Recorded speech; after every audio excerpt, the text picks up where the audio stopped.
Controls and variables are the basis for applying the scientific method in a lab experiment. The aim of an experiment is to test a hypothesis by performing observations and matching results with the expected outcome. In an experiment, variables change, while the other factors are kept constant to isolate the variables from other effects. Variables are aspects of the experiment that change and are observed. A typical experiment includes two variables, the independent variable and the dependent variable. The independent variable is a factor in the experiment changed by the experimenter. The dependent variable is the factor that changes based on the independent variable. A well-designed experiment includes suitable controls. Controls are aspects of the experimental environment that are unchanged and purposely kept constant. The controls ensure that potential influences on the experiment remain unchanged relative to the dependent and independent variables.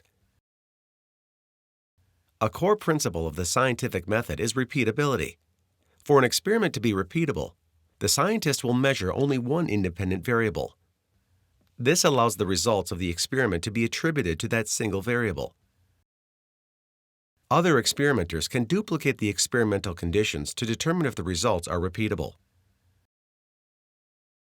Consider an experiment where a scientist studies the effect of sunlight on plant growth. The scientist wants to answer the question, how does plant growth depend on sunlight?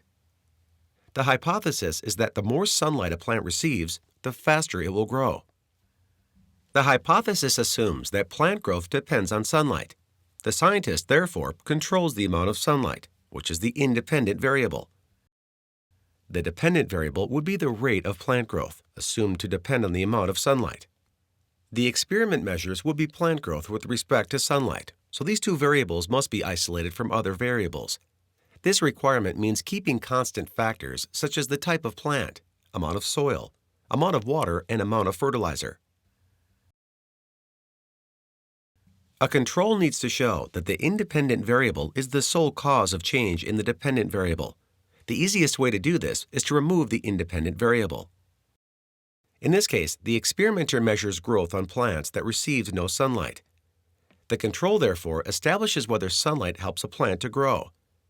The experimenter decides to create a control by placing a plant in a dark room so that it receives no sunlight at all. With all other variables being accounted for, the experimenter decides to test the effect of sunlight on plant growth by growing plants that are given different amounts of light each day. This experimental design includes 5 plants that each receive 1 to 5 hours of sunlight per day. The 6th plant receives no sunlight. A real experiment of this sort would include hundreds of plants or more to increase the statistical rigor when analyzing measurements. Each day, the scientist records the height of each of the plants, along with the amount of sunlight they received. After enough growth has been observed, the scientist analyzes her measurements. From the results of the analysis, she infers a reasonable conclusion about the effect of sunlight on plant growth. Remember that a well-designed experiment usually has only one independent variable. If more than one variable, the experiment changes, then the results of the experiment are less clear. Advanced statistics are needed to determine the effects of the independent variables on the dependent variable. For example, if the plants received different amounts of sunlight and different amounts of water, the scientist could not determine if plant growth varied because of the water or the sunlight or a combination of both. The concepts of controls, independent variables, and dependent variables are the foundation of an experiment.